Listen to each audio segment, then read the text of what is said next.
Hot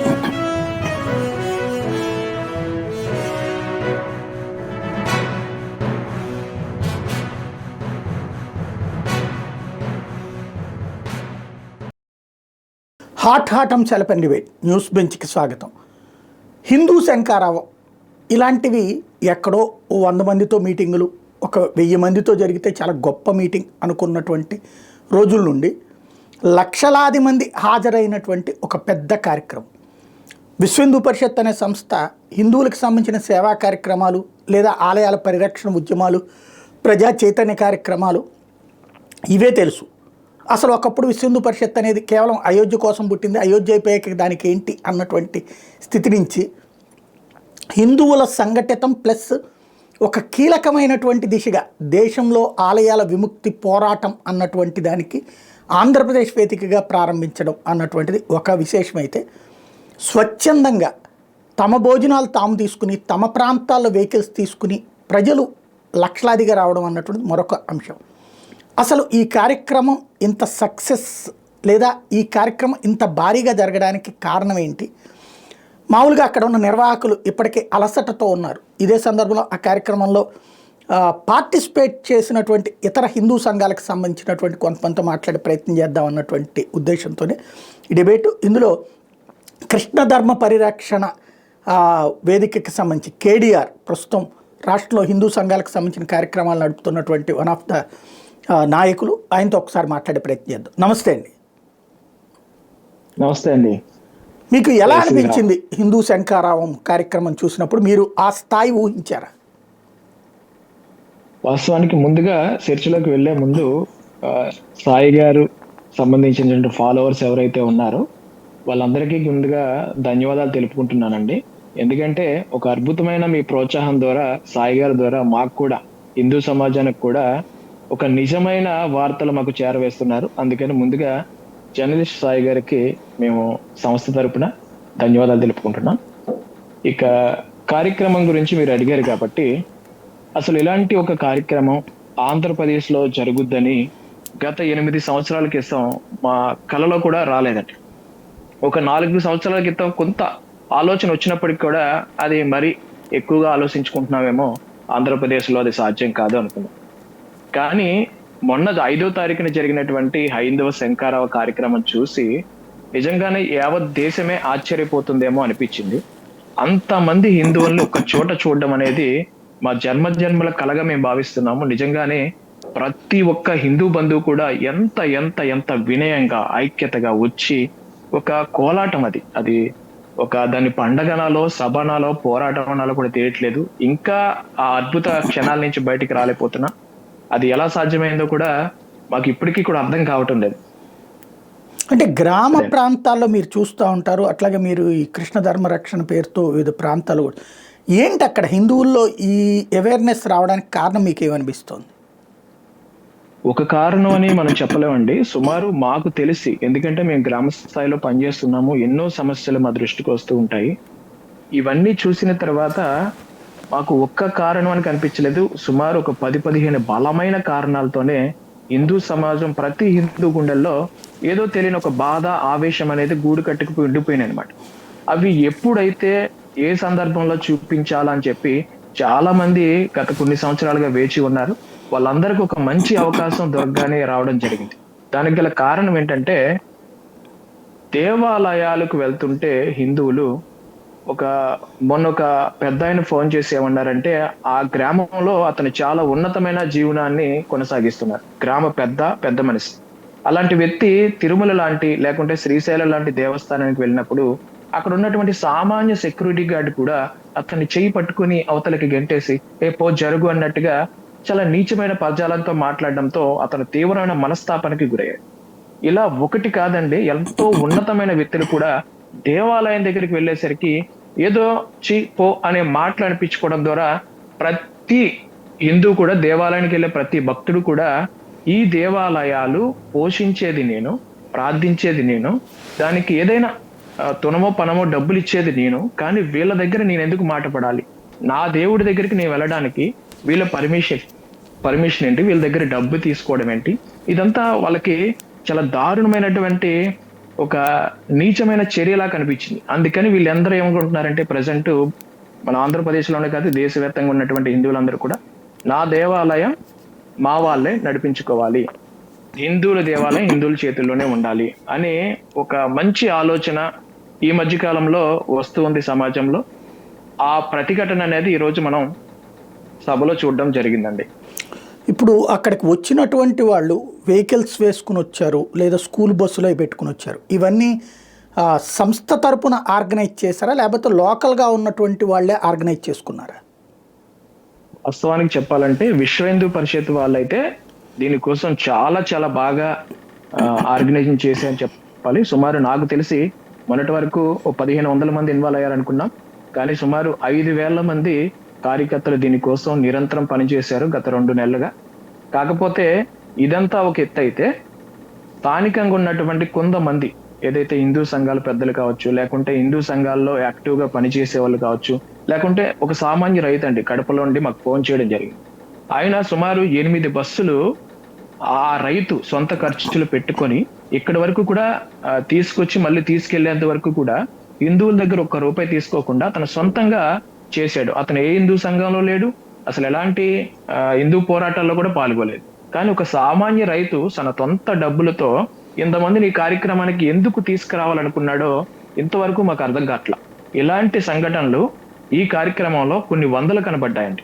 అంతే ఎందుకండి, మన గన్నవరం ఎయిర్పోర్ట్ దగ్గర నుంచి సమీపంలో ఒక ముసలామె ఆటోలు లిఫ్ట్ అడుక్కుంటూ వచ్చి మరి ఈ కార్యక్రమంలో పాలు పంచుకుంది. ఆవిడ వెళ్ళేంత వరకు కూడా మంచినీళ్ళు కూడా ముట్టలేదంట. ఇలాంటి హిందూ సమాజం ఇంతకు ముందు మేము ఎప్పుడు చూడలా. ఈసారి మాత్రం ఖచ్చితంగా ప్రతి హిందూ కూడా తన జోబులో రూపాయి ఉంటే ఆ రూపాయితో వచ్చే ప్రయత్నం చేసాడే గాని కొంతమంది అప్పు చేసుకొని వచ్చారు డబ్బులు.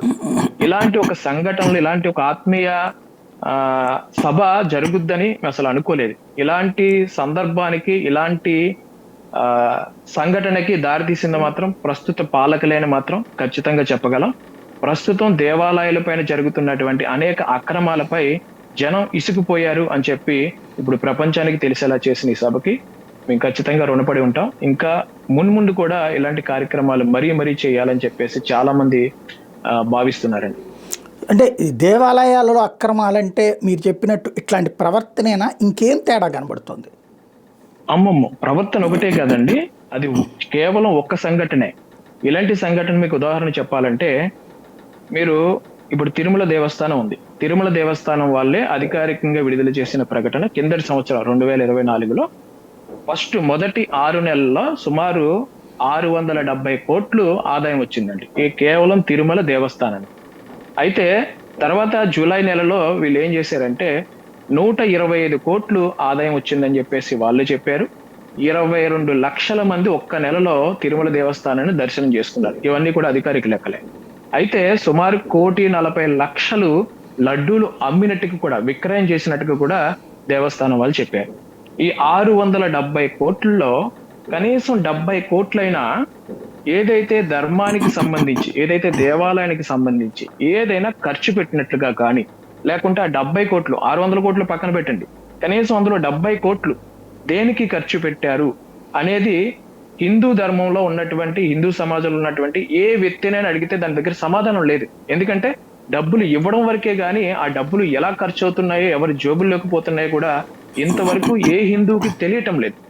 అది తీవ్రమైనటువంటి బాధతో కూడినటువంటి విషయం. ఇంకొక విషయం, మొన్న రీసెంట్ గా మా కార్యకర్తలు ఒక వ్యక్తి, రాకేష్ అనే వ్యక్తి, ఒక ఆటో నడుపుకుంటున్నటువంటి వ్యక్తి, సామాన్యం. అతను రోజుకి 1000 రూపాయల నుంచి 500 వరకు సంపాదించుకుంటున్నాడు. అతను నాకు తెలిసి గత 20 సంవత్సరాలుగా అతను తిరుమల, శ్రీశైలం వంటి దేవస్థానానికి ఫ్యామిలీతో సహా వెళ్తున్నాడు. 6 నెలలకు ఒకసారి, 3 నెలలకు ఒకసారి.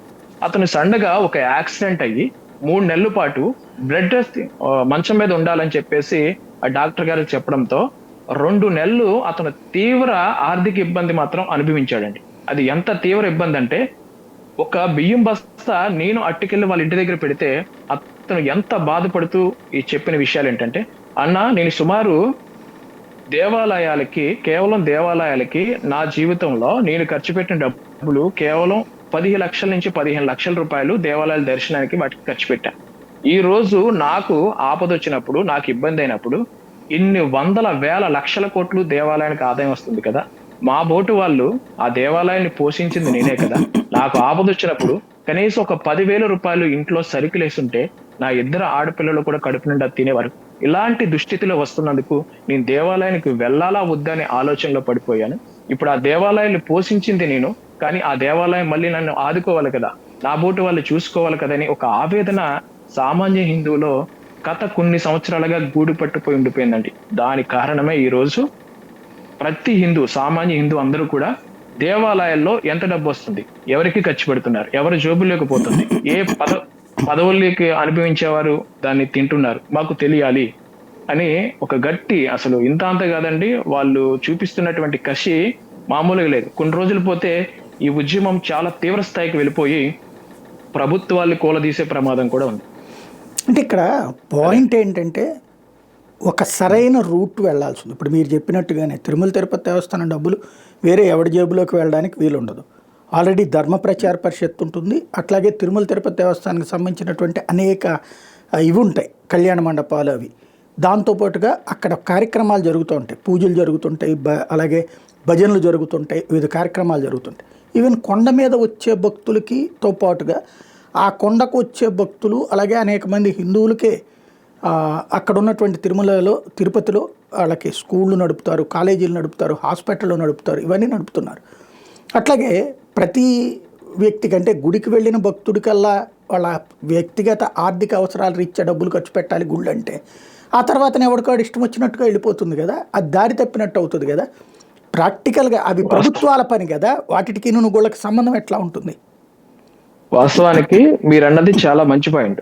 ఇప్పుడు దేవస్థానానికి సంబంధించినటువంటి డబ్బులు భక్తులకు ఇవ్వవసరం, కానీ భక్తులకంటూ కొన్ని వసతులు ఖచ్చితంగా కల్పించాలండి. ఎందుకంటే మీరు భద్రాద్రి ఏదైతే మన దేవాలయం ఉందో, కోదండ రామస్వామి దేవాలయం ఉందో, ఆ భద్రాద్రి దేవాలయానికి వెళ్తే అక్కడ టోకెన్ ఒక 50 నుంచి 60 టోకెన్స్ ఇస్తారు అంతే. మధ్యాహ్న సమయంలో వాళ్ళు వచ్చిన వారికే భోజనాలు పెడతారు. మిగిలిన తర్వాత ఎవరు వచ్చినా కూడా భోజనాలు కాదు, ప్రసాదాలు కాదు, ఏమీ లేకుండా పంపించేస్తూ ఉంటారు. ఆ దేవాలయానికి సంబంధించినటువంటి భోజన వసతి ఏదైతుందో దాంట్లో 500 మంది భక్తులు వస్తుంటే కనీసం 50 మందికి కూడా భోజనం అక్కడ ఏర్పాటు చేయట్లేదు మొన్నటి వరకు కూడా. ఇప్పుడు కొంత రూల్ మారింది. అయితే నేనేం చెప్తున్నానంటే, దేవస్థానంలో భోజనాలు అనేది ప్రతి చోట ఏర్పాటు చేస్తున్నారు. దాంతో పాటు వచ్చినటువంటి భక్తులకి కొన్ని వసతులు ఖచ్చితంగా కల్పించాలండి. ఎందుకంటే కొన్ని దేవస్థానం, శ్రీశైల దేవస్థానం తదితర దేవస్థానాల్లో 3,000 రూపాయలు ఏదైనా ఉగాది, శ్రీశైలం ఉగాది, మన శివరాత్రి సందర్భంలో ఒక్క రూమ్ కి వెళ్ళాలంటే ఒక ఫ్యామిలీతో 3,000 రూపాయలు ఒక రూమ్ రెంట్ అనేది కట్టవలసి వస్తుంది కేవలం ఒక్క రోజుకి. ఈ డబ్బు ఎక్కడికి పోతుంది? అసలు దేవస్థానం వాళ్ళు ఇంత డబ్బు ఎందుకు ప్రజల దగ్గర నుంచి తీసుకోవాల్సి వస్తుంది? అంత డబ్బు తీసుకుంటున్నప్పుడు దానికి సంబంధించినటువంటి లెక్క కూడా, ఎందుకు ఈ దేవస్థానానికి ఇంత ఇబ్బంది ఉంది, ఇంత సమస్య ఉంది, ఇన్ని కార్యక్రమాలు చేయాలనుకుంటున్నాం, దానికి సంబంధించినటువంటి డబ్బు ఇంత కావలసి ఉంటుంది అనే లెక్కలు ఏది కూడా ప్రజలకు తెలియట్లేదండి. ఎందుకంటే ఇలాంటి అనేక చిన్న అండి, నేను ఇప్పుడు చెప్పిన పాయింట్స్ అన్ని చిన్నవి కావచ్చు, కానీ ఇవన్నీ కూడా దేవాలయాలకు వెళ్ళేటువంటి భక్తులు ఖచ్చితంగా ఇబ్బంది పడుతున్నారు, మనోవేదనకు గురవుతున్నారు. ఈ చిన్న సమస్యలు దేవాలయాల్లో ఏం జరుగుతుందో తెలియట్లేదు.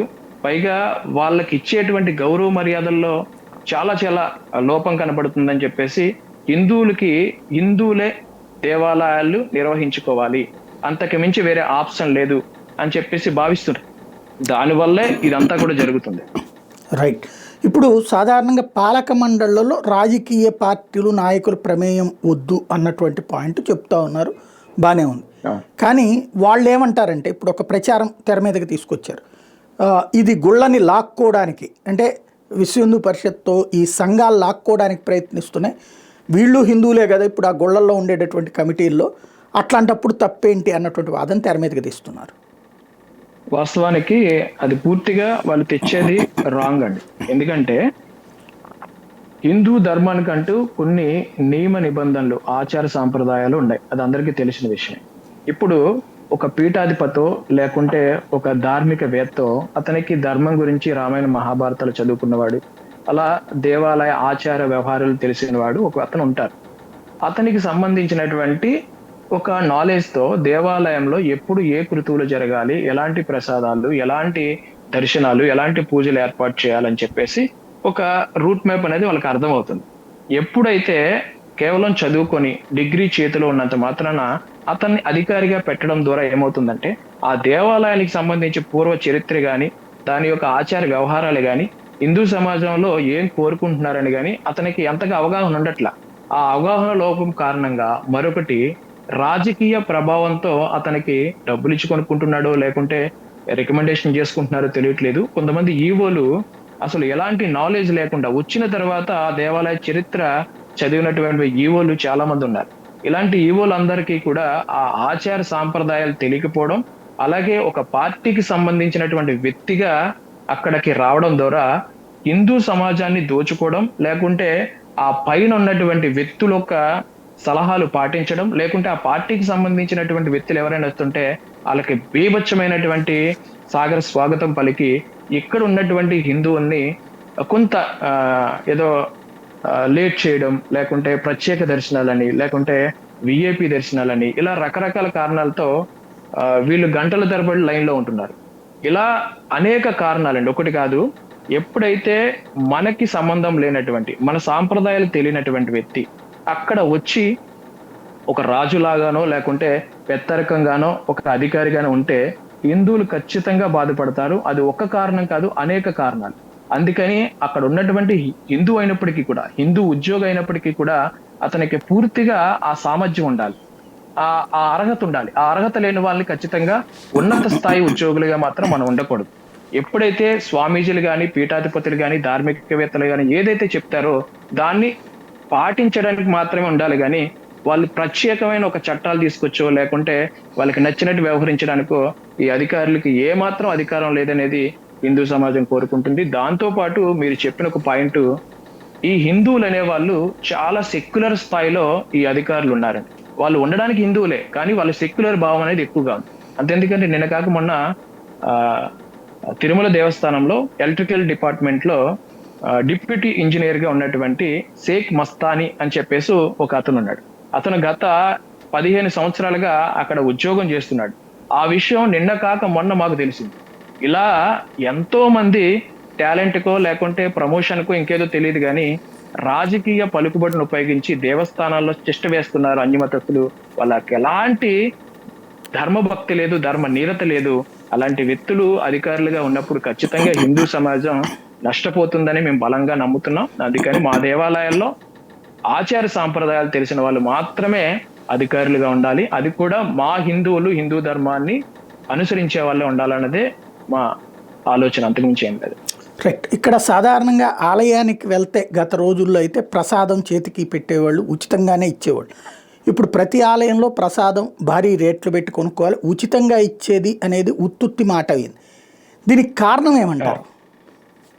ఇది చాలా అండి. అసలు మీరు చెప్తే, చిన్న ఉదాహరణ చెప్తే, ఇప్పుడు 5 లక్షలు దాటినటువంటి దేవాలయం కొంత ఆదాయం పెరగగానే ఆ దేవాలయాన్ని ఎమ్మటే ప్రభుత్వం టేకప్ చేస్తుంది.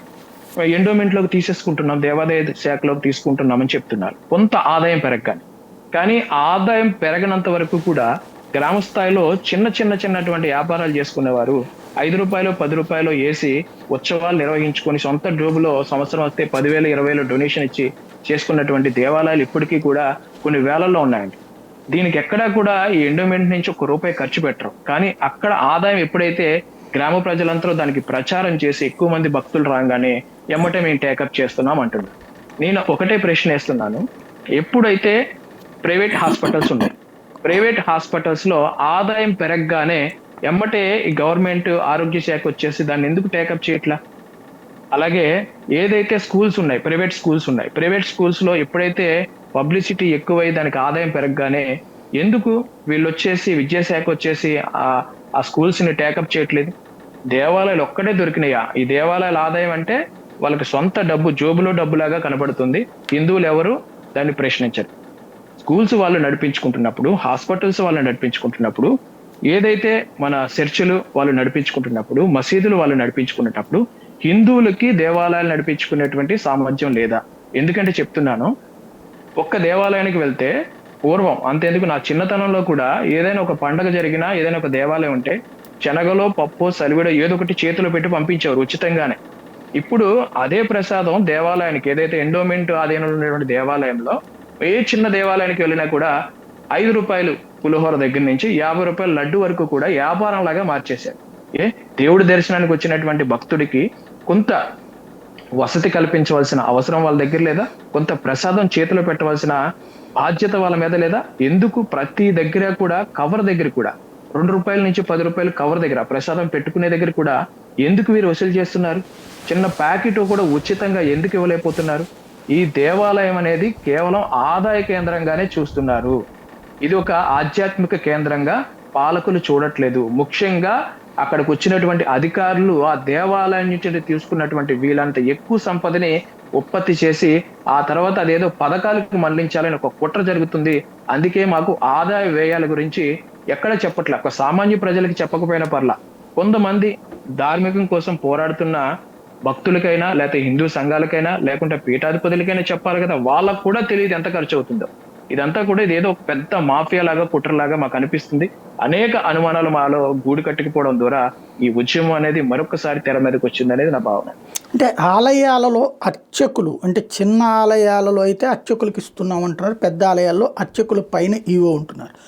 ఈ వ్యవస్థని మార్చడం అంటే ఆలయంలో మళ్ళీ అర్చకుడికి ఆధ్వర్యంలో ఆలయాన్ని నడిపించడం, లేదా ధర్మ ప్రచార పరిషత్ ఆధ్వర్యంలో ఆలయాన్ని నడిపించడం, ఇది సాధ్యమవుతుందా? ఖచ్చితంగా అండి, ఖచ్చితంగా. మీరు చెప్తే నంబరు, నేను సుప్రీంకోర్టులో ఒక పిటిషన్ కూడా వేయడం జరిగింది కృష్ణ ధర్మ రక్షణ ద్వారా. అయితే ఈ పిటిషన్ వేసే క్రమంలో మాకు అనేక అనుమానాలు, ప్రశ్నలు ఎదురైనాయండి. అదేమిటంటే, ఒకవేళ దేవాలయాలన్నీ కూడా మీ చేతుల్లోకి వస్తే, హిందువుల చేతుల్లోకి వస్తే, దాన్ని నిర్వహణ ఎలా చేయగలరు? మీకు ఆ బాధ్యత కానీ అంత సామర్థ్యం కానీ ఉందా? అసలు ఎవరు దీని బాధ్యత తీసుకుంటారు? ఏ దేవాలయం, ఏ పీఠాధిపతి తీసుకుంటారు? ఏ గురువు తీసుకుంటారని చెప్పేసి కొన్ని ప్రశ్నలు వచ్చినాయి. అవన్నీ కూడా తర్వాత స్థాయిలో జరిగేటువంటి విషయం. ఎందుకంటే చెప్తున్నాను, ఇప్పుడు ఒక బ్యాంక్ ఉంది, స్టేట్ బ్యాంకు, ఆంధ్ర బ్యాంకు ఉంది. ఆ బ్యాంక్ వ్యవస్థ అనేది చాలా పెద్దగా ఉంటుంది, కానీ దాన్ని నడిపించుకునేటువంటి ఉద్యోగాలు, దానికంటూ ఒక రూట్ మ్యాప్, ఒక పద్ధతి అంతా ఉంటుంది, వాళ్ళు చేసుకుంటున్నారు. ఏదైనా బ్యాంకులో దొంగతనం జరిగినప్పుడు మాత్రమే ప్రభుత్వం కానీ, పోలీసు కానీ వచ్చి అక్కడ ఎంక్వైరీ చేసి ఆ దొంగలను పట్టుకునే ప్రయత్నం చేస్తారు. అలాగే మా దేవాలయాల్ని కూడా ఒక బ్యాంక్ లాగానో, లేకుంటే ఒక ప్రైవేట్ వ్యవస్థగానో, ఒక హాస్పిటల్స్ లాగానో, ఒక స్కూల్ లాగానో మేము నడిపించుకొని అక్కడ ఏదైనా సమస్య జరిగితే, అక్కడ ఏదైనా అక్రమం జరిగితే, అప్పుడు ఖచ్చితంగా ప్రభుత్వం వాళ్ళు కానీ, డిపార్ట్మెంట్ వాళ్ళు కానీ వచ్చి అక్కడ మాకు న్యాయం చేయొచ్చు, దొంగల్ని పట్టుకోవచ్చు. కానీ వీళ్ళు ఏమైపోతున్నారంటే, తప్పు జరగక ముందే అక్కడ మా పెత్తనం ఉండాలి, తప్పు జరుగుతుందేమో, దొంగతనం జరుగుతుందేమో, మేమే చూసుకుంటాం, మీ నిర్వహణ చేయలేరు అనే విధంగా మా విధుల్లో కూడా, ఏదైతే మా హైందవ ధర్మంలో సాంప్రదాయాల్లో కూడా వీళ్ళు వేలు పెట్టేస్తున్నారు. కొన్ని చోట్ల మీరు చెప్తే నమ్మరు, దేవాలయ ప్రాంగణంలోను, ఏదైతే మఠాలు, ఆశ్రమాలు తదితర ప్రాంతాల్లో కూడా చాలా మంది అక్కడ ఉన్నటువంటి సాంప్రదాయానికి విరుద్ధంగా కొంతమంది అక్కడ సెక్యూరిటీ గార్డులు అనండి, లేకుంటే డిపార్ట్మెంట్ వాళ్ళు కావచ్చండి, లేకుంటే ఏదైనా ఎమ్మెల్యే, ఎంపీ వస్తే వాళ్ళ పర్సనల్ సెక్యూరిటీ గన్మెన్స్ కావచ్చండి, బూట్లు వేసుకొని కూడా అక్కడ మా దేవాలయానికి వచ్చేటువంటి ఎన్నో సంఘటనలు మేము చూసాము. ఇవన్నీ కూడా అధికారం చేతిలో ఉందని ఒకే ఒక కారణంతో మా దేవాలయాన్ని ఆదాయ కేంద్రంగా చూస్తున్నారు. అందుకే కేవలం హిందువులు మాత్రమే నడిపిస్తే దానికి ఒక భక్తి, ప్రవృత్తి, విశ్వాసం అన్నీ ఉంటాయి. మా దేవాలయాలు మేము ఎలా నిర్వహించుకోవాలో మాకు తెలుసు, హిందువుల దగ్గర ఆ సామర్థ్యం ఉంది. అందుకని ఒక పగడ్బందీ అయినటువంటి ప్రణాళికతో మేము రూట్ మ్యాప్ రెడీ చేసుకుంటాం. ఈ ప్రభుత్వం కనుక ముందుకు వస్తే ఖచ్చితంగా మేము మా పాలన ఎలా నిర్వహించుకోవాలో, మేము ఎలాంటి ప్రణాళికతో ముందుకు వెళ్ళాలని మా దగ్గర సంపూర్ణమైనటువంటి రూట్ మ్యాప్ ఉంది. అది ఖచ్చితంగా మేము అనుసరించి చూపిస్తాం. ప్రపంచానికి ఒక ఆదర్శవంతమైన హిందూ సమాజంగా, హిందూ దేవాలయాలుగా మేము నిర్మించుకుంటాం. అంటే వీటికి ఆల్రెడీ కౌంటర్ బిగిన్ అయింది. కౌంటర్ బిగిన్ అయిన దాంట్లో వాళ్ళు అనే పాయింట్ ఏంటంటే, ఆల్రెడీ ఆలయాలు నడుపుతున్నారు హిందువులే కదా, దాంట్లో ఏమైనా ముస్లింలు ఉన్నారా, క్రైస్తవులు ఉన్నారా, పాలక మండళ్ళు కూడా వాళ్లే కదా నిర్వహణ చేస్తుంది, దాంట్లో ఇంకేంటి ప్రాబ్లం వచ్చింది? ఇప్పుడు అంటే ఈ హిందువుల్లోనే ఇంకొక గ్రూప్ తీసుకోవడానికి ఈ గ్రూపుని వద్దనేటటువంటి పరిస్థితి సృష్టిస్తున్నారు తప్పించి, పెత్తనం కోసం చూస్తున్నారు తప్పించి మరేం లేదన్న వాదన తెస్తున్నారు. వాస్తవానికి ఇలా మాట్లాడే వాళ్ళందరూ కూడా అతి తెలివిగా ఉన్నటువంటి నాస్తిక మేధావులు ఇలా ఎక్కువ రాస్తూ ఉంటారండి. ఎందుకంటే ఒక గ్రూపు హిందూ నుంచి ఇంకో గ్రూప్ తీసుకోవడం అనేది కాదు ఇక్కడ జరిగేది. అక్కడ నిర్వహిస్తున్నటువంటి వ్యక్తులు పాలక మండళ్ళు ఉన్నాయి, కరెక్టే. పాలక మండళ్ళు ఎవరు వాళ్ళు నియమించారు? పాలక మండలిలో ఉన్నటువంటి వ్యక్తులు వాళ్ళ బ్యాక్గ్రౌండ్ ఏంటి? పాలక మండలిలో ఉన్నంత మాత్రాన వాళ్ళందరూ ప్రబుద్ధులు అయిపోరుగా, ధర్మస్వరూపులు అయిపోరుగా? పాలక మండలిలో ఉన్నటువంటి ప్రతి వ్యక్తి కూడా ఏదో ఒక రాజకీయ ప్రభావంతోనో, ఎక్కడ ఎమ్మెల్యేగానో లేకపోతే ఎంపీగానో విఫలమైన వాడు, లేకుంటే ఎలక్షన్ లో డబ్బులు ఖర్చు పెట్టిన వాడు, లేకుంటే వాళ్ళ బామర్దో బాబో ఇలాంటి రికమెండేషన్ చేసిన వాళ్ళని ఏదో వెధవని, అక్కడ ఏదో చేసిన తప్పులు చేసిన వెధవని, అక్రమాలు చేసిన వాడిని, రేపిస్టుల్ని, మర్డరిస్టుల్ని, దొంగల్ని వీళ్ళందరినీ తీసుకొచ్చేసి పాలక మండలిలో పెడతాము, వాళ్ళ ద్వారానే కార్యక్రమాలు జరగాలంటే అది అస్సలే మేము ఒప్పుకునే పరిస్థితి లేదు. పాలక మండలి పెడుతున్నారంటే ఏ ప్రతిపాదకన పెడుతున్నారు, ఎవరి సలహాలు తీసుకొని పెడుతున్నారు, వాళ్ళ యొక్క అక్కడ సామర్థ్యం ఏంటి, వాళ్ళ అర్హత ఏంటి నిరూపించుకోవాల్సిన అవసరం ఖచ్చితంగా ఉందండి. పాలక మండలిలో అంటున్నామంటే ఎవరిని పెడితే వాళ్ళు పెట్టడానికి కుదరదు. కొంతమంది ధార్మికవేత్తలతో ఒక సదస్సు ఏర్పాటు చేయాలి, ఒక మీటింగ్, రౌండ్ టేబుల్ మీటింగ్ ఏర్పాటు చేయాలి. అయ్యా పాలక మండలిలో ఈ వ్యక్తిని పెట్టాలనుకుంటున్నాము, ఇంకొక 5 వ్యక్తులు కావాలి, 5గురు మీరు నియమించండి, లేకుంటే వీళ్ళలో మీరు సెలెక్ట్ చేయండి, ఇతను మంచి వ్యక్తి, ఇతని ట్రాక్ రికార్డ్ ఇది, ఇంత ధార్మికవేత్త, ఇన్ని మంచి పనులు చేశాడు, లేకుంటే ఇతను హిందూ సంఘం వైపు పోరాడాడు, స్వామివారు అంటే భక్తుడు, ఇలాంటివి కొన్ని అర్హతలు ఉండాలండి. ఆ అర్హతలు లేకుంటే ఎవరిని పడితే వాళ్ళు తీసుకురావడం బట్టి వాళ్ళకి భక్తి ఎక్కడ ఉంటుందండి? అవసరం ఉంటుంది అంతే. అవసరము అధికారం కోసమే వాళ్ళు పాలక మండలిలో జాయిన్ అవుతున్నారు కానీ భక్తితో కాదు, విశ్వాసంతో కాదు, బాధ్యతతో అసలే కాదు అని మాకు వాళ్ళే నిరూపించారు. మేము అనుమానం కూడా పడేది లేదు. వాళ్ళు నిరూపించడం ద్వారా ఇది ఖచ్చితంగా మాకు తేటతల్లమైంది. అందుకని ధార్మికవేత్తలను కానీ ఎవరినైనా సంప్రదించకుండా, ఎలాంటి వాళ్ళ హక్కుని, వాళ్ళ యొక్క బాధ్యతని నిరూపించుకోకుండా ఖచ్చితంగా వాళ్ళు ఎవరు కూడా అధికారంలోకి రాకూడదు. అధికారం ముఖ్యంగా మా దేవాలయాల్లో వాళ్ళ అధికారం ఉండకూడదు. అది హిందూ అయినా వేరొకడైనా ఖచ్చితంగా ఆ దేవాలయ బాధ్యత అతని యొక్క వినయ విధేయతలు నిరూపించుకోవాలి.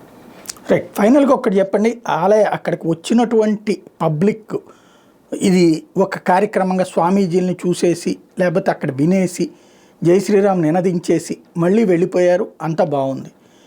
తమ ప్రాంతాలలో ఈ విధమైనటువంటి ఐక్యతతో ఉండి అక్కడ హిందువులకు సంబంధించినటువంటి అంశాల మీదన పోరాడటము లేదా చర్చించడము చేయగలుగుతారా? ఖచ్చితంగా అండి. నిజంగా మీరు సాయి గారు ఇది గుర్తుపెట్టుకోండి, 5వ తారీఖు జరిగినటువంటి ఈది అంతకు ముందు జరిగినటువంటి ఎన్నో సభలు కార్యక్రమాల్లో జై శ్రీరామ్ చెప్తారు, అప్పటికప్పుడే పూనకాలతో ఊగిపోతారు, తర్వాత ఇంటికి వెళ్ళి ఎవరి దారి వాళ్ళు పోతారు. కానీ ఇప్పుడు వచ్చినటువంటి చైతన్యం ఎలా ఉందంటే, గ్రామ స్థాయిలో ఏ చిన్న సమస్య జరిగినా కూడా ఖచ్చితంగా అక్కడ ఉన్నటువంటి హిందువులందరూ కూడా ప్రతిఘటిస్తారు. మీరు చూసే ఉంటారు, గత 5 సంవత్సరాల్లో సోషల్ మీడియాలో ఎంత తీవ్రమైన స్థాయిలో, గ్రామ స్థాయిలో, జిల్లా స్థాయిలో హిందువులు పోరాడుతున్నారు. ఎక్కడ దేవాలయం జరిగినా కూడా చాలా తీవ్రంగా ప్రతిఘటిస్తున్నారు. ఇక్కడ నేను ఒక పాయింట్ చెప్పాలనుకుంటున్నాను ఆఖరిలో. కిందటి గత 4-5 సంవత్సరాల చరిత్రలో సుమారు 228 దేవాలయాలండి, 228 దేవాలయాల మీద, విగ్రహాల మీద దాడులు జరిగినట్లుగా నాటి గౌతమ్ సవాంగ్ గారే ఆయన పబ్లిక్ గా ఒక స్టేట్మెంట్ ఇచ్చారు పేపర్స్ కి. 228 దేవాలయాల మీద ఆంధ్రప్రదేశ్ లో దాడులు జరిగితే కనీసం 10 దేవాలయాల్లో దాడులు చేసిన వారిని పట్టుకొని ఎందుకు శిక్షించలేదు, వాళ్ళు ఎందుకు చేస్తున్నారు, దీని వెనకున్నటువంటి కుట్ర ఏంటి, కేవలం 5-6 సంవత్సరాల వ్యవధిలో ఇంత దారుణమైనటువంటి దాడులు ఎందుకు జరిగినాయి, వాళ్ళు వెనకున్నటువంటి వ్యక్తులు ఎవరు అనేది ఇంతవరకు కూడా హిందూ సమాజానికి తెలియలే. పోనీ మాకు తెలియతే పోయిందని, కనీసం ఆ దేవాలయం మీద దాడి జరిగిన విషయం ఆ అర్చక పురోహితుడికి కూడా ఎవరు చేశారో తెలియలేదు ఇంతవరకు. అంటే పోలీస్ వ్యవస్థ మరి దీన్ని పట్టించుకోవట్లేదా, లేకుంటే హిందువులకి ఇదంతా పెద్ద పట్టించుకోరని చెప్పేసి వాళ్ళు అనుకుంటున్నారో తెలియదు. కానీ ఇన్ని వందల దేవాలయాల మీద దాడులు జరిగినా ఇంతవరకు కూడా ఒక 10 మందినైనా పట్టుకుని శిక్షించినట్లుగా కనీసం ఒక పేపర్ స్టేట్మెంట్ కానీ, ఎవరైనా ఒక టీవీ ఛానల్ వారిగా దాని గురించి ఒక లైవ్ ఇచ్చినట్టు, ఒక ప్రోగ్రామ్ చేసినట్టు మాకు తెలియదు. కనీసం ముఖ్యమంత్రి స్థాయి ఎత్తైనా ఒక ప్రకటన, దేవాలయాల మీద ఏదైనా దాడి జరిగితే ఎమ్మటే ముఖ్యమంత్రి గారు ముందుకు వస్తారు, దేవాలయాల మీద దాడి జరిగితే ఊరికే వదలం అని ఒక స్టేట్మెంట్ ఇస్తారు. అంత తప్పితే వాడు ఎందుకు చేశాడు, వాడు ఎవడు, వాడు అనుకున్నటువంటి కుట్ర ఏంటి, ఇంతవరకు మాకు తెలియలేదండి. ఇలాంటివి ఏదైనా గుప్పుమని బీభత్సమైనటువంటి హిందూ సమాజంలో బాధ కలిగి రోడ్ల మీదకి వస్తున్న ప్రతిసారి ఒక కంటి తుడుపు చర్యగా ఈ యొక్క రాజకీయ నాయకులు మొదలు పెడతారు. మీరు చూస్తే 21,000 దేవాలయాలు సంవత్సరానికి 5 లక్షల లోపు ఆదాయం వచ్చేటువంటి దేవాలయాలు మన రాష్ట్రంలో 21 దేవాలయాలు అందరికీ తెలిసిన విషయం. ఈ 21 దేవాలయాల్ని వాళ్ళే హిందువులే దాన్ని పరిపాలించుకోవచ్చు, హిందువులే దాన్ని నిర్వహించుకోవచ్చు అని చెప్పేసి శ్రీనివాస్ గారు ఏదైతే దేవాదాయ శాఖ ఆయన ఉన్నారో ఆయన దీన్ని విడుదల చేశారు. అయితే నేను ఇక్కడ చెప్పేది ఏంటంటే 10 కోట్ల నుంచి 100 కోట్లు 1000 కోట్లు వచ్చేటువంటి దేవాలయాలన్నీ కూడా మీ చేతుల్లో ఉంటాయా? 5 లక్షల రూపాయలు వచ్చేటువంటి దేవాలయాలన్నీ కూడా మా మీద వేస్తారా? ఒక చిన్న దేవాలయంలో శుభ్రం చేయాలంటేనే, ఇంటి శుభ్రం చేయాలంటేనే ఒక వ్యక్తి కావాలి. ఒక దేవాలయం చేయాలంటే కనీసం 2 వ్యక్తులు శుభ్రం చేయాలి. 10,000 లేనిదే ఏ ఒక్కడు రావట్లా. 20,000 రూపాయలు నెలకి జీతం అని చెప్పుకున్న ఇద్దరికి సంవత్సరానికి 2 లక్షలు 2.5 లక్షలు అవుతుంది. ఇంకా అర్చకుడికి మామూలు ఉద్యోగం చేసుకునే వ్యక్తికి 30,000 రూపాయలు జీతం వస్తే గానీ అతను కడుపు నిండా తిని 1-2 పిల్లలు చదివించుకునే పరిస్థితిలో కూడా లేదు. అలాంటి వ్యక్తి పురోహితుడు 10,000 రూపాయలు అనుకుందాం. 10,000 రూపాయలు ఆయన పనిచేస్తున్న సంవత్సరానికి 1,50,000 రూపాయలు చిల్లర అవుతుంది.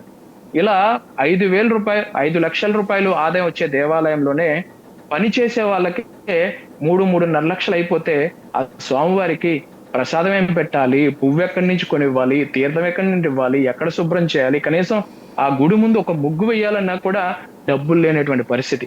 ఇంకో పండగో పబ్బమో సోమవారమో శుక్రవారం వస్తే అక్కడ చేసేటువంటి అలంకరణకే 5,000 రూపాయలు దాటుతుంది.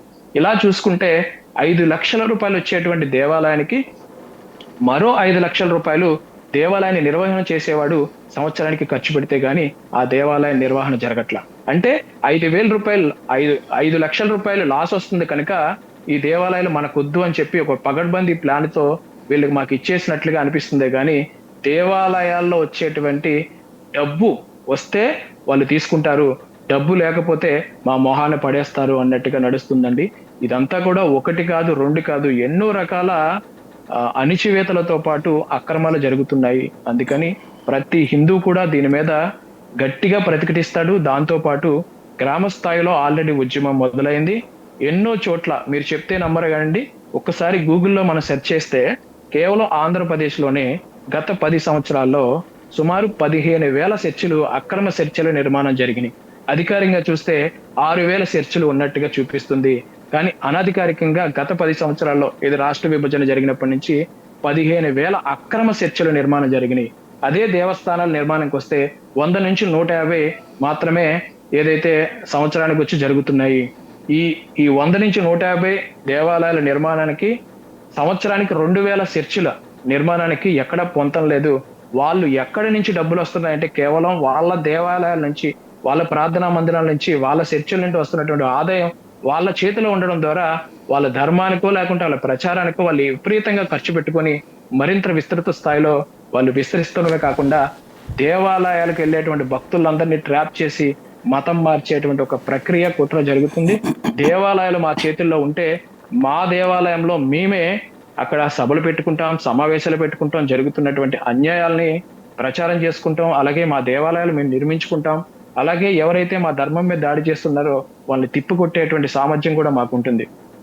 ఎందుకంటే ప్రతి ఆదివారం కూడా ఒక చర్చికి వెళ్ళడానికి 200-300 మంది వెళ్తున్నారు. ప్రార్థన చేసుకోవడానికి ఒక చిన్న స్థలం పెట్టుకుంటున్నారు. కానీ కొన్ని వేల మంది ఎటువంటి భక్తులు దేవాలయంలో వాళ్ళు కూర్చొని మాట్లాడుకోవడానికి కూడా ఏ దేవాలయంలో కూడా ఇంత ప్లేస్ కూడా మాకు లేదు. మాకు అధికోవడం కూడా లేదు. కనీసం అక్కడ మాట్లాడాలన్నా కూడా కనీసం వారం రోజుల ముందు నుంచి అధికారుల చుట్టూ తిరగాల్సి వస్తుంది. ఇదంతా కూడా మాకు అవమాన భారంతో సమానంగా ఉంది. అందుకని దేవాలయాలు మేము రక్షించుకుంటాం, మేమే పోషించుకుంటాం, మేమే పాలించుకుంటాం. దానికోసం ఎంతవరకైనా మేము తెగిస్తాం. Right, thank you very much అండి. ఇది పరిస్థితి. ఓవరాల్గా హిందూ శంఖారావం అనేటటువంటిది ఒక చైతన్యపరిచేటటువంటి కార్యక్రమమే కాదు, వాళ్ళల్లో గూడు కట్టుకుని ఉన్నటువంటి ఒక ఆగ్రహానికి ప్రతిరూపం, ఆవేదనకి ప్రతిరూపం, మార్పు కోసం ఒక సంకేతం. బట్ ప్రభుత్వాలు వింటయ్యా, చేస్తయ్యా, చూద్దాం.